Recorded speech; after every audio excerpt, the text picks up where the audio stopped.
I think there's two vulnerabilities that people ignore when it comes to China. Everybody talks about capacity of China, looks at ships, aircraft carriers, technology. But there are two massive vulnerabilities that they are actively trying to solve, but I think it will take them 5 to 10 years. The first vulnerability is they're too export-oriented for growth, not for GDP.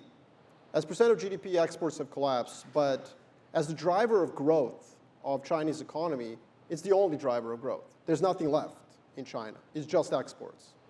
That's a huge vulnerability, and actually I would even go as far as to say that China lacks geopolitical sovereignty from a geoeconomic perspective because their final demand, the final demand for their economy is domiciled in non-Chinese jurisdictions. I mean, it's up to European and American benevolence that China grows as an economy, and I think this is a huge vulnerability. They need to move their economy more towards domestic consumption.